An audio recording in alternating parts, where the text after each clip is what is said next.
8 अगस्त साल 1942 बॉम्बे का अगस्त क्रांति मैदान। the people. हजारों लोग सत्याग्रह के लिए इकट्ठा हुए।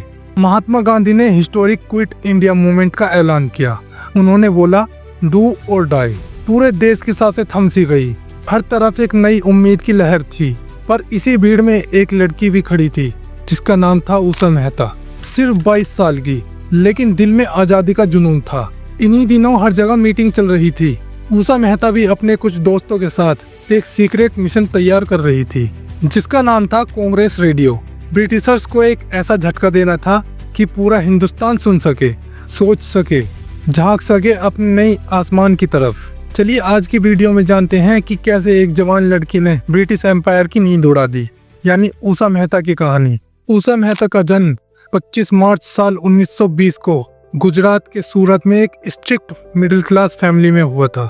उनके पिता हरिराम प्रसाद एक जज थे, बहुत ईमानदार और अंग्रेजी खून के पुस्तक थे। लेकिन उषा को शुरू से ही देशभक्ति, सत्य और इंसाफ की तरफ खिंचाव महसूस होता था।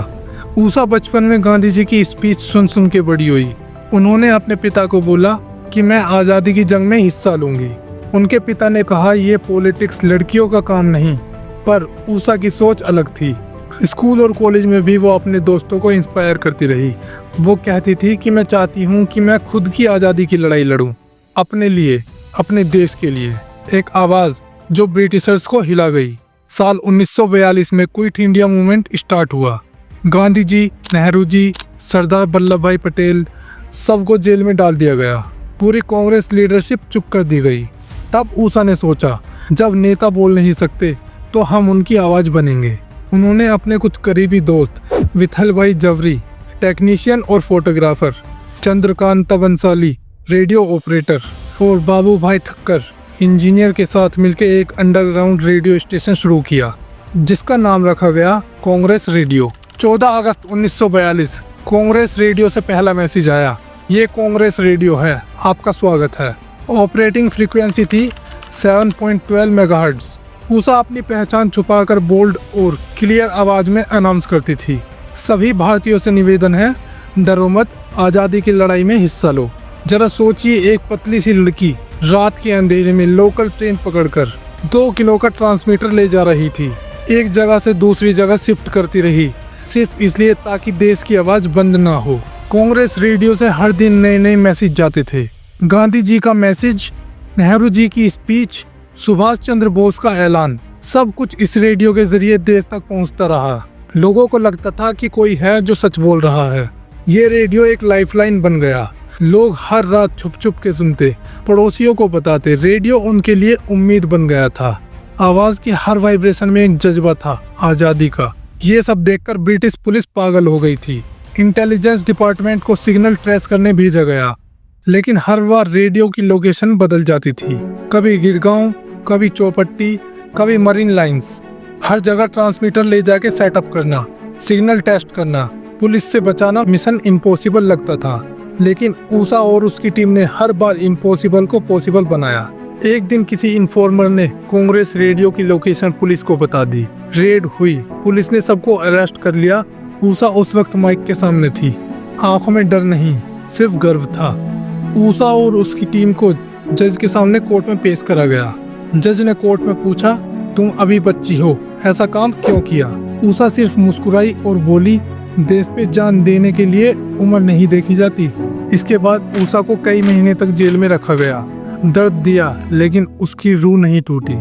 हर रोज वो खुद को याद दिलाती थी, मैं अकेली नहीं हूँ, पूरा देश मेरे साथ है। ये सोच उन्हें जीने की ताकत देती थी। फिर आया 15 अगस्त साल 1947। पूरा हिंदुस्तान आज़ाद हो गया।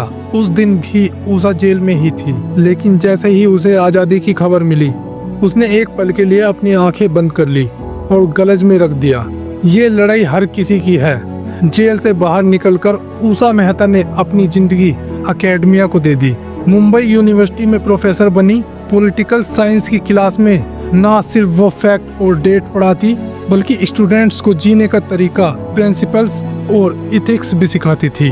वो रोज बोलती थी, हमारी आज़ादी आसानी से नहीं मिली, इसे जिंदा रखना हम सबका कर्तव्य है। उसके स्टूडेंट उन्हें सिर्फ प्रोफेसर नहीं, एक मेंटोर, गाइड और इंस्पायरेशन के रूप में याद रखते हैं। आज भी अगर हम सोचते हैं एक लड़की क्या बदल सकती है, तो उषा मेहता का नाम सबसे ऊपर आता है। सरकार ने उन्हें पद्मा विभूषण से सम्मानित किया, लेकिन असली सम्मान उनकी कहानी है। हर उस लड़की के लिए जो सिस्टम के अगेंस्ट खड़ी होती है, हर उस आवाज के लिए जो दबाई जा रही है। जरा सोचिए, एक लड़की जिसे दुनिया ने मना किया, सिस्टम ने रोका, सोसाइटी ने हंसकर बोला तुमसे नहीं होगा, फिर भी उसने रेडियो उठाया और आवाज बन गई और पूरे ब्रिटिश एम्पायर की नींद उड़ा दी। जब उन्होंने अपनी आखिरी सांस ली तो उनकी आंखों में सिर्फ एक ही शांति थी, ना कोई रेग्रेट, ना कोई गिला, क्योंकि उन्होंने अपनी जिंदगी एक ही काम के लिए दे दी थी, देश की आवाज बनने के लिए। एक रेडियो था, एक आवाज थी, और उस आवाज ने ब्रिटिशर्स की नींव हिला दी। और जैसे महादेवी वर्मा ने लिखा है, मैं छोटी इस बात का बड़ा साथ निभाने आई थी। न नाम चाहिए था, न शौर्य का गीत, बस देश के सपने को सच करने आई थी।